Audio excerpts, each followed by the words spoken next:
High spots and cheap pops. And we are here. We have a rare Thursday night. We have them once in a blue every time there's a pay-per-view. A Friday morning, I should say, a Friday morning episode. This is Silicon Steve Valley, and I'm with the Impaler. Impaler, you are looking gorgeous tonight. How are you doing today? I'm feeling gorgeous, man. I'm doing really well, and it's good to jump on here real quick. So we'll get right into it. We got Survivor Series this weekend coming up, and before we get into the actual card, how badly, this is the worst booked Survivor Series, at least worst everything survived. I mean, we didn't even know it was happening this weekend until like a week and a half ago. Yeah. It's been off the radar, and the only thing with any juice really is Becky and Charlotte, and that's because they hate each other. Do they? I don't know. I don't want to sound like Vince Russo, but bro, it's a work, bro. They're working you, bro. Don't you understand? I told them, Charlotte, act like a total bitch out back. I said the word bitch because I'm a Christian. Act like a bitch and they'll all hate you and it'll be great and you'll make money. So that's really the only one any juice. In fact, a lot of these matches, Impaler, I'm seeing for the first time right now on live on air. But because we love you, the high popping community, I think we're going with that instead of high poppers, right? Because we love you, the high popping community, we are going to continue to do our pay-per-views, even if they're built with the ability of a 4-year-old calf. And would they even be a calf at that point if they were 4? Would that be a veal? It depends. I thought veal are specifically like locked up and calves are just young. Oh, okay. I'm not a big veal guy. I don't know if I've ever had veal since I was like a kid. Yeah, it's like I didn't realize what it was. And then when I realized, I'm like, well, that's kind of messed up. Yeah, I don't see it. And you know what? I don't remember the last time I saw a veal parmesan on a Italian restaurant menu, actually. Maybe people stopped. They're still apparent in some of the restaurants I go to, and I know some people that get it, and I'm like, I don't get that. Why be drawn to that? Why do you ever ask him, why are you a piece of shit? Is that what you asked him? That wasn't the question at hand, no. You like baby cows treated like shit just so you can chew something a little chewier, a little tastier, a little chewier? Anyway, so we have this Survivor Series. I guess it's not hard to figure out who's wrestling. It's a Survivor Series, so all the champions are facing each other and such. No championships are on the line. And there doesn't seem to be any stakes. I was wrong. Earlier last week in our last show, it was mentioned, I thought I had heard that the winner of the Survivor Series match, that brand gets the top, the 26 through 30, and the second, and the brand that loses gets the bottom 5 in the Royal Rumble pick. That's actually with our Royal Highness King Woods actually proposed, but that's not actually going to be the case. So all these matches are completely irrelevant with very little build. RK Bro versus the Usos. I think RK Bro wins that one. That's who I'm picking. All right. Why? I'm just kidding. Who cares? Does it matter? Yeah. Intercontinental. Oh, Nakamura's Intercontinental Champion. I didn't know that. Here's a quick thing about him, and I just saw this. He's been IC champ, which you and I respect gratefully. Look behind you, correct? Like he's the workhorse champion. He's been champion for months, and I want to say like 2 or 3 months. He's only had 1 or 2 matches. Oh, he's probably busting. He's probably busting his ass on the loop, though, man. He's probably defending the title every town to town on matches that no one cares about or sees. I'm amazed. What the hell's going on over there? They're not like, hey, Vince, we got to book the IC championship to be like wrestling, at least, every other show. Well, who are you going to take off TV instead of Nakamura? You're certainly not going to take off Madcap Moss and Baron Corbin, who, by the way, somehow made their way onto the Survivor Series team. I just found out today. Did you know that? Yeah. Did you know those two douchebags are on the fucking Survivor Series team? Holy shit. It hurts my head. I'm not watching this pay-per-view, by the way. I'm still not getting the Peacock Network. I have the Peacock Network, and I am not watching this pay-per-view. Team Raw, Bianca Belair, Rhea Ripley, Liv Morgan, Carmella, and Zelina Vega. How will they coexist? I have no idea. First Team SmackDown, Sasha Banks, Shotzi, Shayna Baszler, Natalya, and one TBA. Now, up to be note, Toni Storm was announced earlier this evening. Was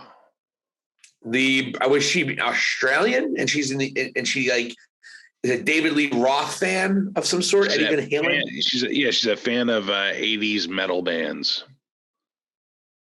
That's the gimmick. But you know what? She puts on a good match. I do like her. I don't know enough about her. I'll take your word for it. You're the NXT aficionado. Yeah, she's been on some good matches. She'd be awesome in AEW. I think the gimmick's a little whatever. The gimmick like that in AEW, you'd go with that gimmick, but your character would morph into something. Or just look at Peter Avalon, Brandon Cutler, a couple guys who had some kind of shitty gimmicks just to get them out of the hole, and now they're doing something relevant, Yeah.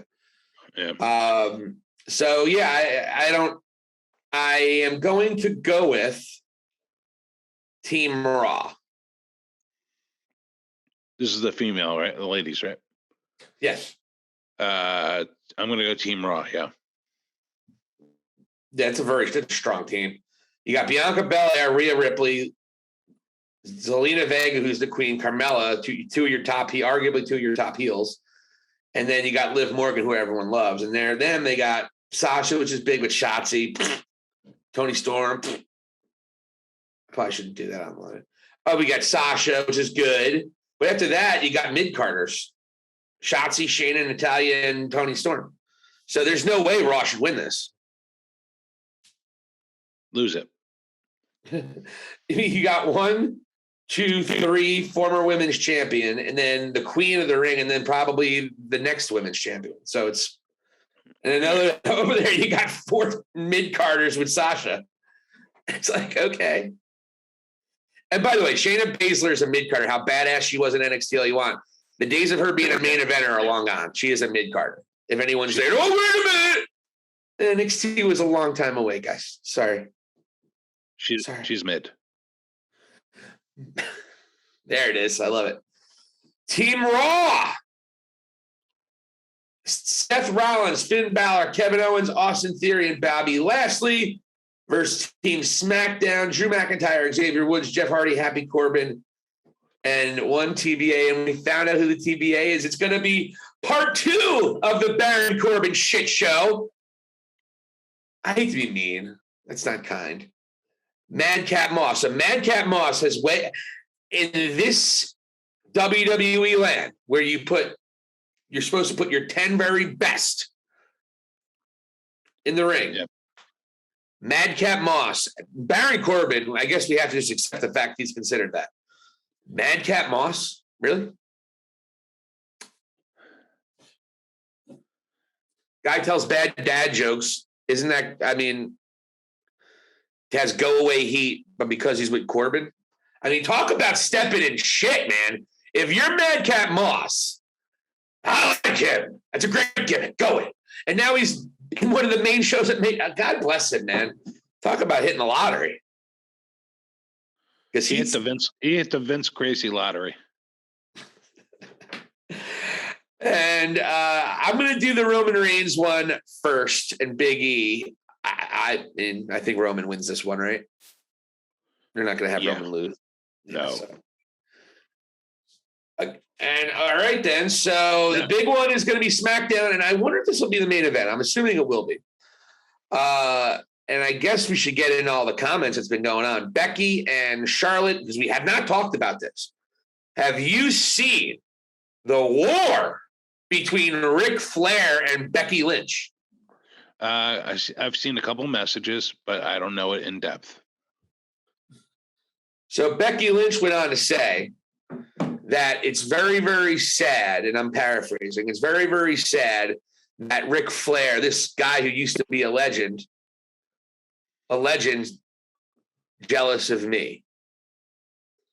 And then she hinted at that she doesn't know why he's doing this, just to kind of get his own stuff over now.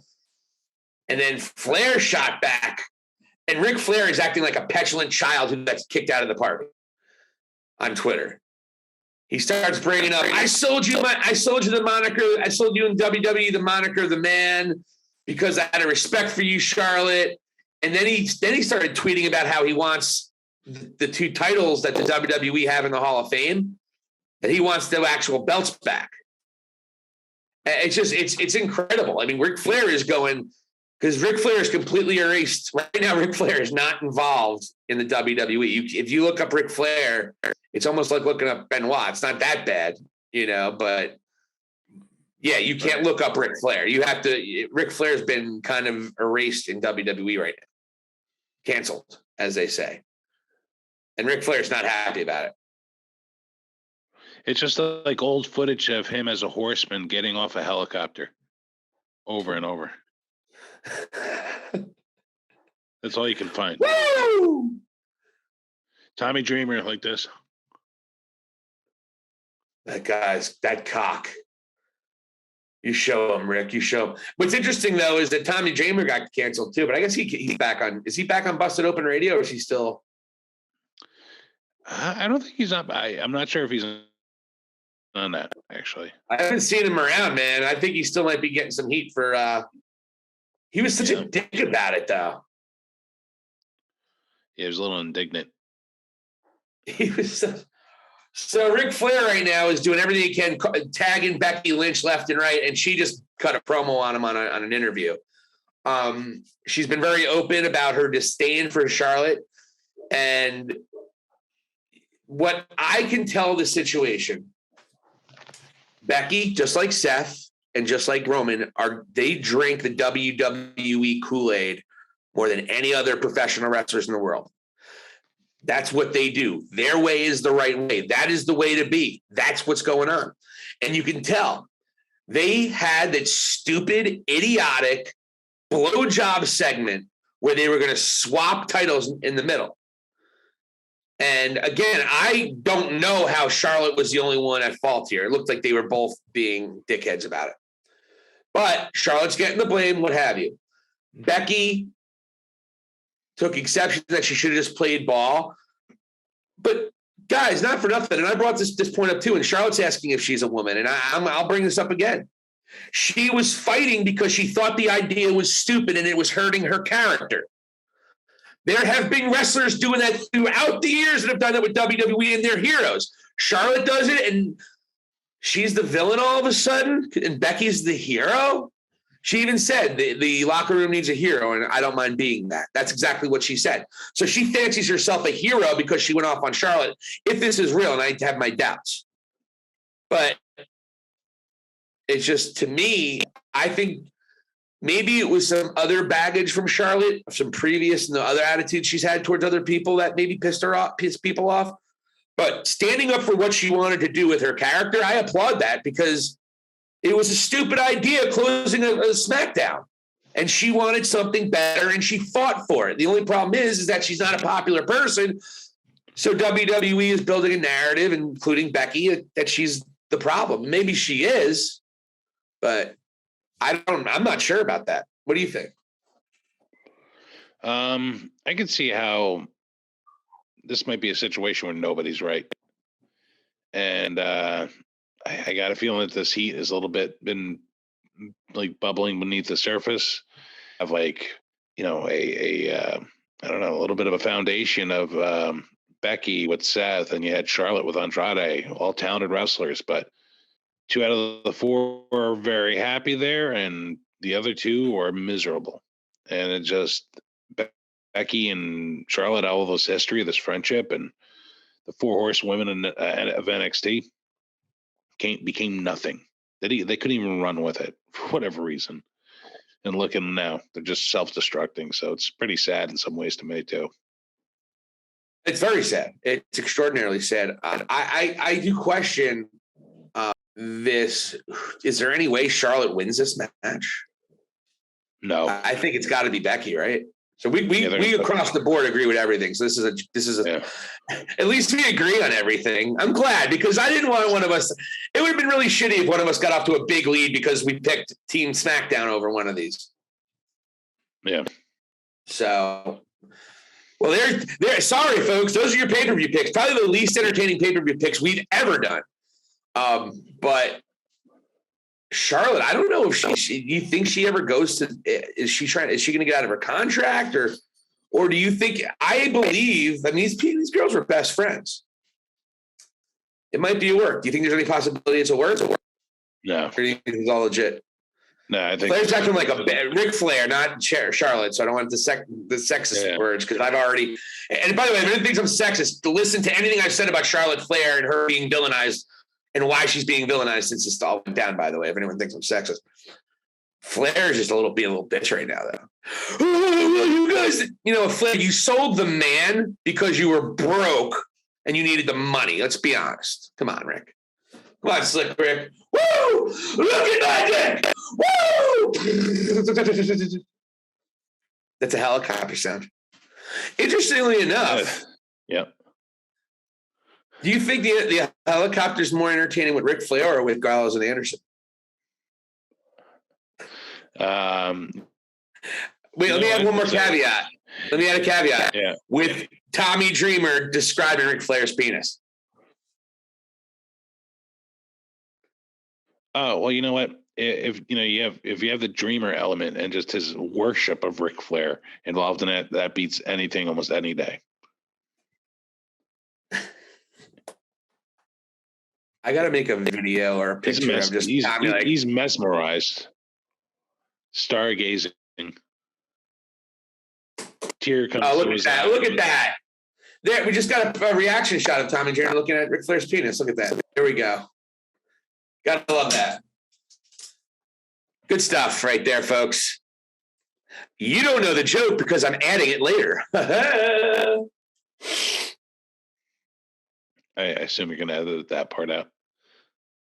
Oh no! I'm gonna edit it in, but I'm gonna have a picture of Tommy Dreamer looking really happy, looking at Ric Flair in his underwear doing one of those little like, and it's gonna be Tommy Dreamer like in love. So, anyways, but I have a question for you. Is this a case of also Becky, as Seth does, and as Roman does? Their perception is like their perspective of professional wrestling is almost now of Vince McMahon's. It's of the federations. It's of the E, as they say. And it sounds like Becky, Seth, and Roman are just going to stay in line. Look at Seth, how pissed off he was about the Fiend finish. But nothing changed. Nothing. He didn't stand up for anything. He didn't really stand up for himself there. So to me, I think this is just a case where some people are not going to be happy with what's going on, and some people are going to spin every once in a while, especially if they have some power like Charlotte does have. They speak out. But Charlotte's getting a major backlash from WWE land right now, big time. They're sour on her, huh? It's like maybe we shouldn't have given her those 13 world championships in 3 weeks, the way we did. That was hyperbole, everybody. She didn't really. It was 6 years, not 3 weeks. But, well, that's your Survivor Series picks. Are you excited, Impaler? Are you excited for Survivor Series? I'm not. Remember, it used to be a Thanksgiving Day tradition. You're all fat and turkey, and you see Akeem, the African Dream, and the Big Boss Man. Yeah, and you feel better about yourself. Oh my gosh, I feel much better about myself. That brings back some good memories, though, man. We'd get back to my house after dinner, and I'd always have Survivor Series. My parents always got me the professional wrestling. One of the reasons why my dad hated me, because I thought it was stupid, but it's fine. Anyways, AEW Dynamite Well, we don't always get together on a Thursday night, so usually we have to wait till Monday to get our Dynamite fix in. But now, in Para, we get you on a Thursday night. We're talking Dynamite right now. And what a great show to kick off a new era in AEW land. Yep. Yeah, it was a great show, man. It was a good way to sort of open up the era of the Hangman. Cowboy shit day, indeed. Well, we would be remiss if we don't say how the show opened. The show opened with Cowboy Shit Day, introduced by the Dark Order. Hangman comes out, cuts a nice babyface promo. He earned it. You earned it. What have you? Everyone's happy. And a nice little celebration. And then he mentions the American Dragon, Q, the Flight of the Valkyrie. Is that what it's called? Yep. Yeah, that's right. Yeah. Q, Flight of the Valkyrie. My man comes out, Bryan Danielson, absolutely looking humble. But remember I mentioned on our podcast on Tuesday, Bryan Danielson looked a little arrogant and looked a little like almost like he was looking down at Hangman Adam Page. That was confirmed as Bryan Danielson comes out and says, I'm a little surprised and disappointed it's not Kenny Omega. First little dig. Yeah. And then Hangman comes back. Well, I beat him and I have to check the clock, but I think I beat him under 30 minutes, which was a good line back. Yeah, it's a nice little zinger. And Bryan turned it in. I don't know what Bryan did from there, but he turned it into where he turned heel, the actual moment. He's like, well, I know you do a lot of flapping your gums, but you don't do a lot of wrestling. I'm here wrestling every week. But so some people are. You win the title. I won the world championship at WrestleMania, and I wrestled the next day, bragging like a jerk-off heel, and the booze showered upon Bryan Danielson. Wow. He turned heel as soon as he said the word WrestleMania in front of that crowd. And did you see his face? When he said that, did you see how happy he was when he was getting those boots? And he had the same look when he beat AJ for the title. That it's this goofy. It doesn't even look like it's evil. It's like he's trying to prank on somebody. It's like, I don't know what's going on there, but it was great. And he's so happy. This version of Bryan Danielson is just other level. He's quickly becoming one of my favorite. He already was one of my favorites, but I never loved him in WWE. You know that. I always thought something was missing. This guy I love. This guy is a bad mother, is a BMFer, beat you any way he wants to, and he's kind of a dick. Yeah, it's true. And you know what? The other thing is, too, I liked him, and I always had respect for him. I thought, it was a great underdog story. But I loved him when he turned heel and had the Eco Warrior sort of world championship belt. I think he's going to go in similar direction because I told you I saw a promo, it was on Twitter, and he was being interviewed, and he was interrupted he was talking with Sammy and Tay Conte.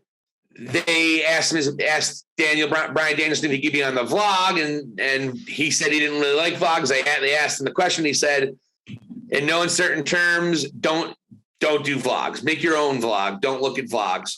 Because we really were counting on young people to change the world, and they just started watching vlogs instead. So Bryan Danielson already was like, whoa, that was a little – and it was against Tay Conti and Sammy Guevara. You're not going to find two more popular wrestlers, right? Right. So I was like, that was a little weird. And so I kind of had a feeling that they have to go one way or the other. I didn't think it was going to be babyface versus babyface because Bryan Danielson – the vibe I got off of him. Like I said before, I don't think this was a heel turn. I think this was a heel reveal. Yeah. And it might not be. He could be a tweener. Because this plays if he's going up against Kenny Omega as a heel. Well, yeah, when Omega, I think, would return probably as a face when he returns, right? Well, then what do you do with Adam Cole and the Bucks? I mean, that's the story you got to kind of tell it. They already planted a little seed in there. Two things going on the top of that of the first promo, open the show with the Bucks, Kenny and Cole. Kenny said he's got to take some time off, and hoping you guys can hold it down. Or you can hold it down. Adam Cole, for some reason, assuming you meant him. He's like, oh, God, I got it cleaner. He's like, God, sorry, Adam, I meant the Bucks, not you. Again, kind of talking down to him. They kind of chilled it out because the Bucks are cognizant of the little rivalry they have going on there. Just so you know. Because when Adam Cole returned, one thing Kenny said after he left the room under his breath, and the Bucks heard him, was like, "I just got to make sure I stay more over than Cole." That's the first thing he said. So Kenny's going to take some time off. But the other thing he said is, "I haven't had a chance to look back at the match," meaning he didn't see Matt Jackson and Nick Jackson. Some people are even saying that that they were in Hangman's corner at the end. I don't know about that, but they showed support to Hangman at least a little bit. At least Matt Jackson did. Right. So those two things are kind of going to rear their ugly heads when he comes back. And also, how are you going to keep the Bucks and Adam Cole heels right now? Right. You know, if you have Kenny Omega there and Don Callis, it's kind of like, okay, they're still jerk-offs. These guys are going to be getting cheered over a lot of baby faces. Maybe not, though. They're dicks. Yeah. My question is, do you think there might be a baby face on the horizon for the Super Click when Kenny's absence? And then he comes back. You're going to have Kyle O'Reilly going there with Bobby Fish. And I don't know how they're going to play it. I'm thinking that they might turn the Bucks to become more faces versus Cole turning heel on them with Red Dragon. No, I mean, I would agree with that. Adam Cole's the baby face. Yeah. Yeah. I think Adam Cole's got that's where it comes down to. And the character arc of the Young Bucks is that they care about friendship. I just wasn't sure what you were thinking about how they can go either way. They can go where they keep it the heel vibe until Kenny comes back, and then they have the implosion. That's how Adam Cole turns babyface. But they are incorporating Bobby Fish. Bobby Fish will be on Rampage tomorrow night. They are incorporating him in this. And I have to ask you, how much did you love that reference, that Bobby Fish reference of the Undisputed Era? I thought it was great. Yeah, it was like the most personality that I've ever seen Bobby Fish exude. It's great. You can't say that here. And if you notice, Adam Cole got glossed over him. Like he was like, "We're gonna kick their ass." He didn't even say anything about it. It's funny. Again, Adam Cole on camera has not referenced any time as a character, has not referenced any time in WWE. He has in interviews, but on Being the Elite and Dynamite, they're still going with this thing that he was killed. And he just woke up. It's fucking hilarious. You know, and it's one of those things that doesn't really have to be told on camera on Dynamite. It can be told in the back, but they're weaving them in and out. So it's interesting. And the other big thing from this episode of Dynamite, we have to talk about it. One of the things I think I mentioned when CM Punk got there, MJF CM Punk feud. I wanted to see it. It looks like we're getting it very early. Like if you were a dream, like doing dream booking, like you have those two on your roster, you'd be over like just through the moon, man. Just so excited just to be able to work with those two personalities, those two talents. This is going to be epic, man. I'm hoping this is like a long-term feud here. I don't know what you think. It's going to be amazing. Like promos. Yeah, I mean, you have like 2 to 3 months worth of promos between these guys. Oh yeah. I wonder if there's something like I wish there was a belt or something that could be involved here for something. But actually, these two don't even need it. But actually, if you think about it, I wonder if CM Punk is going to be one of these things that Wardlow decides to like turn. It's got to happen eventually. I can see him stoking those flames. Yeah, definitely. It's gonna be something CM Punk can really stick his teeth into, and honestly, we'll see if he can keep up with MJF. Because right now, nobody's better on the microphone than MJF, and he's scary good. And he's scary good in the ring too. I mean, I knew he was good in the ring, but I guess there were a lot of people saying that he wasn't. That he only wrestles a couple times a year, so people didn't know. If you only watch Dynamite and you only watch Dynamite here or Dynamite there, and you're a casual AEW fan, you might not know MJF can wrestle. He's a brilliant in-ring performer for 24 years of age. He's as perfect. I keep on saying he's as perfect of a professional wrestler as I've ever seen at what he's trying to do. He even does kayfabe. No one else does that. He's incredible, man. And he takes to another level. So, and it's going to be cool because I like how CM Punk, he kind of did the Cena thing that Cena did to Roman Reigns. Came in and did the whole looking at him, kind of smirked back toward you, walking out, showing complete sign of disrespect. And what you're seeing with MJF and his character work is that despite how good he is and how arrogant he is not getting a lot of people's respect. He keeps on talking about how he should be a world champion. He hears the internet buzz. A lot of people were saying the guy's only good on the mic, and he stuck her. And he cut a promo after his match at Full Gear that they broadcasted on Dynamite, and there was real passion there about people not thinking he knew how to wrestle. And there was passion when they started chanting. I mean, that stole the show, that match. Bell to bell, that was the best match of the night. And you have two dudes in their mid-20s, and they're on the same card with Bryan Danielson, CM Punk, Kenny Omega, and the Young Bucks. And they had the best match on the show. And it's not because those matches weren't good. It's because they were that much better. Yeah. Oh, another line by MJF, by the way. The whole, what did he say? I'm going to have a bidding war in 4 years. 2024. Yeah. I'm like, oh my God, man, this guy's playing that angle up even. It's great. Tony Khan's just shaking his head in the back. What would WWE would just make him a manager? Unless Vince's not around anymore. If Vincent Kennedy McMahon is still running the WWE in 2024, I mean, it's 2.5 years away. Actually, it would be 2024. It would be the first for 2024. So we're 2 years away. If Vince is still running it, that would be career suicide for MJF, at least temporary career suicide. But he's a smart guy. He knows that. He's just causing controversy. That's what he does. But it's good to see, man. It's great to see, man. Absolutely. And you know what? He's so smart in doing that because he's just going to make that much more money. 100%. He knows the name of the game. He definitely does. And it's just going to be great. Two mensches. Two fine Jewish boys, CM Punk and MJF. And I'm really looking forward to the best in the world right now. Part of me is pulling for MJF in this feud, but we'll see what particularly happens. And you can see the winner of this feud going to be that person will get the next title shot after that. Yeah, you know what? It's yeah, I agree with that, and I'm waiting for. I can't wait for this little prop that they use on the screen where they show the picture of MJF as a child meeting CM Punk. Oh, yeah, it's right there. We'll show it right now. I was actually going to show it to you. Right there, Impaler. Wow, look at that. In fact, we have a picture of CM Punk with Steve Austin when Punk was coming up. Then we have a picture of CM Punk with MJF. And then we see MJF with a nice young lad right here, giving him the middle finger. That is class right there. That's what you call paying it forward, MJF.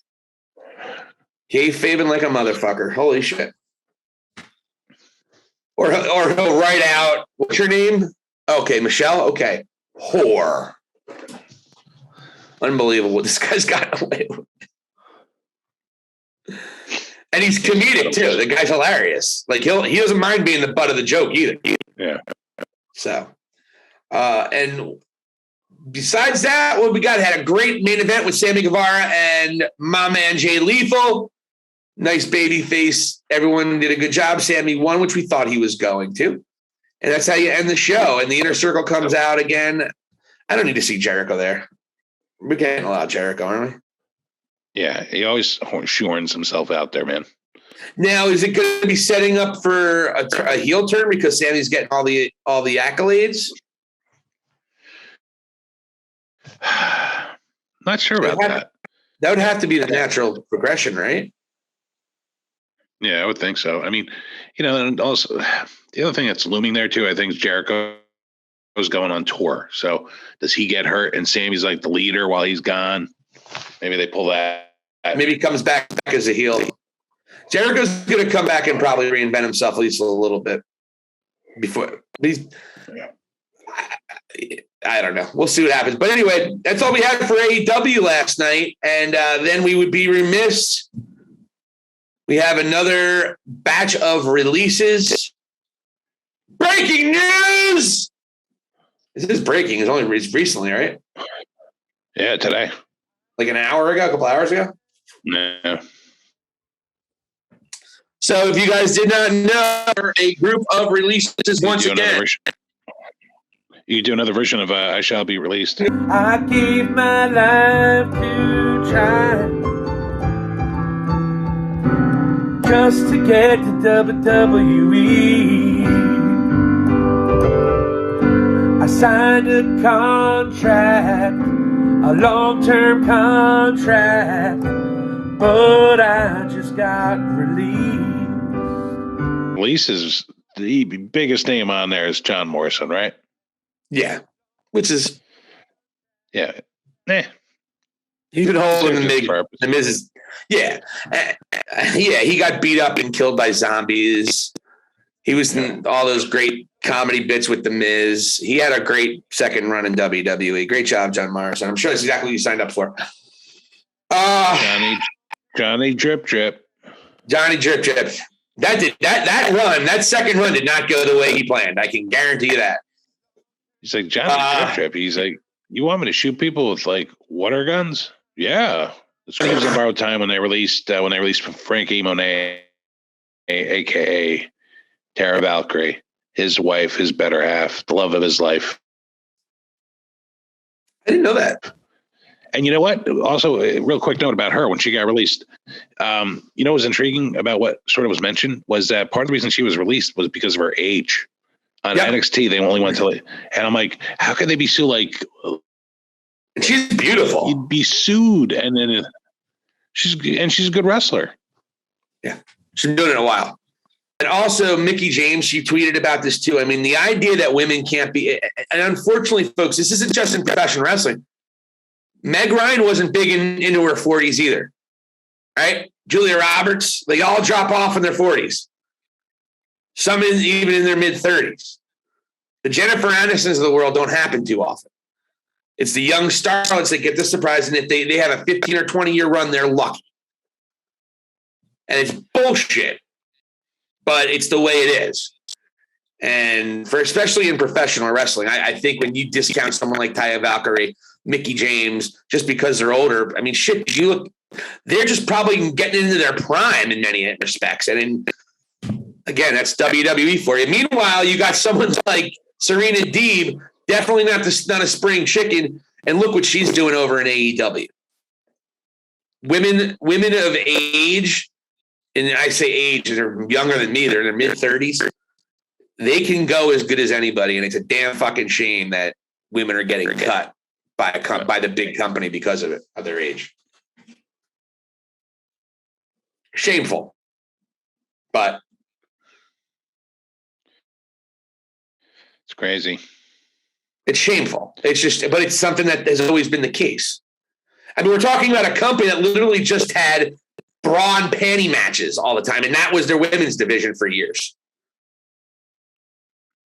This ain't no.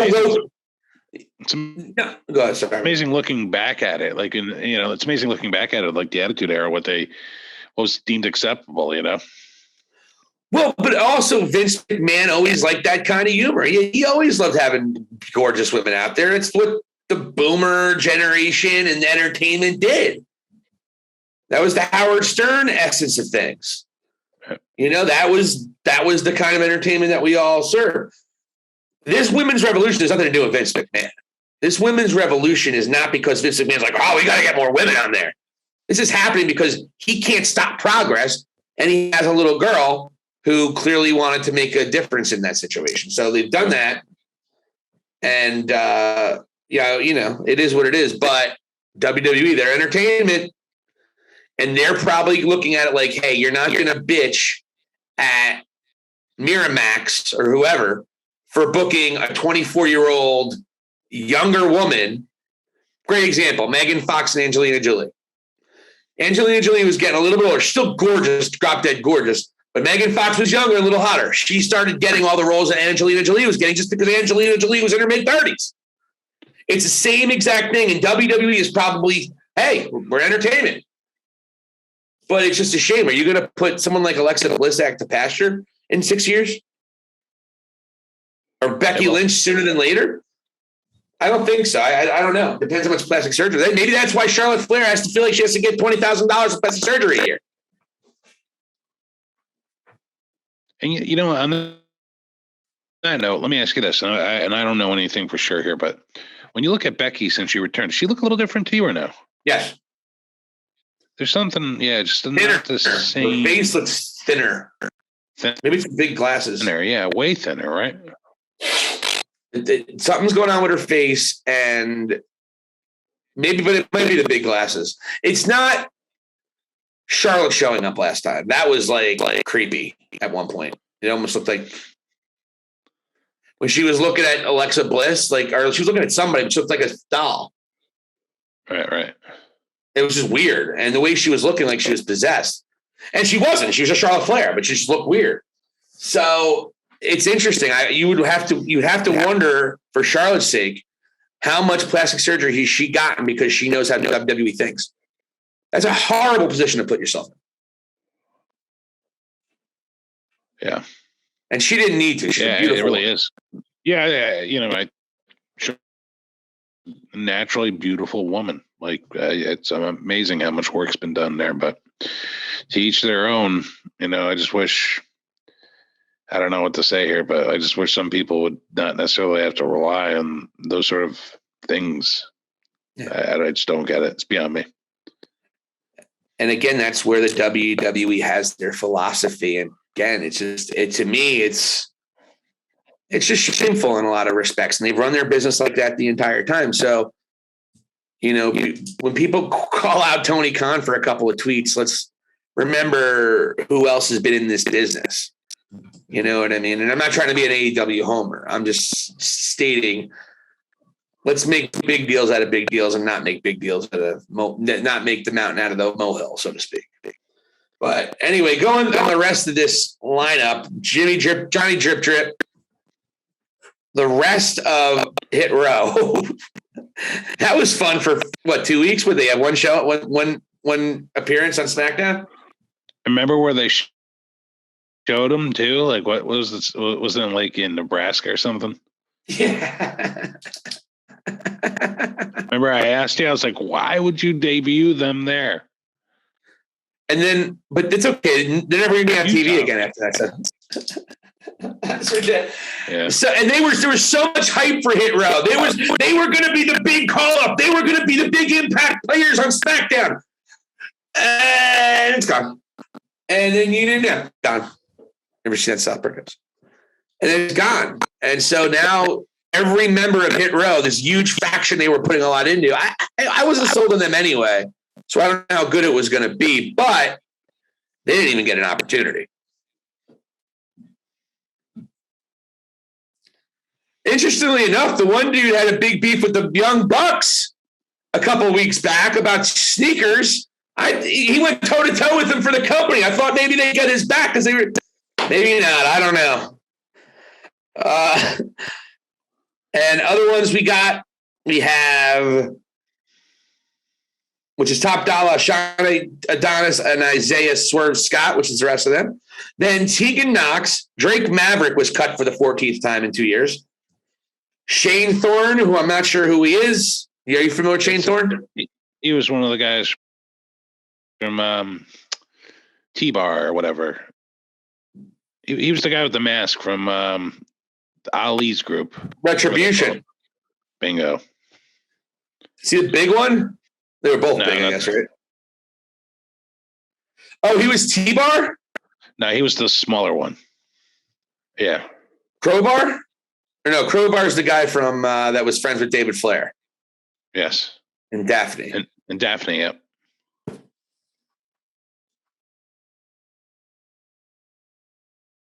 God rest her soul. Yeah, okay. And then there's Jackson Riker, who was one of the Forgotten Sons, right? He was the one that was embedded with some controversy. Finally. Oh yeah, he's the trumpet. He's the MAGA guy. Okay, well, this was probably the most underwhelming list we've had in a while of actual wrestlers. Yeah, usually good cuts by John Laurinaitis and Bruce Pritchard. These are solid budget cuts. I mean, Drake Maverick, you just feel bad for him because he cut that one promo where he cried his eyes out when he first got cut. And then they gave him an opportunity to wrestle a couple more times. And then they actually gave him another contract just to cut him again. Yeah. Don't give a fuck. Fuck your feelings. Jesus Christ. So Shane Thorne, Jackson. So pretty underwhelming. But one more time, we have to hear it. Mm-hmm. I just got released. I love it. Well, what else we got going on for this weekend in Baylor? We got the Survivor Series we already talked about. SmackDown, I don't really know what's going on there. I know Woods had a problem. What's up? Rampage tomorrow night, which should be promising. We'll see what happens. I don't know if it was recorded. I think it was recorded already. So we do have we have members of the Undisputed Era wrestling for the first time together in AEW with Adam Cole and Bobby Fish take on Jurassic Express. I'm not sure which members. Yeah, I forget which ones. Doesn't matter. I like how Bobby Fish called that. I liked how Bobby Fish called that Luchasaurus for like dressing like a dinosaur. Oh yeah, that's great. Jurassic joke, he called him. That was great. And then he said, and then they cut him off. That was great. Yeah. So really fun episode of AEW Dynamite. I will say this, Rampage. I am picking Red Velvet to beat Jade Cargill in a fluke win tomorrow night. That's a ballsy prediction. And you know what? You might be right there, actually. I think they are pushing her a little bit. Well, she also lost 3 times. Why would you have Red Velvet go up against a woman she's faced twice if you're going to have her drop out again? So it'll probably be a fluke win.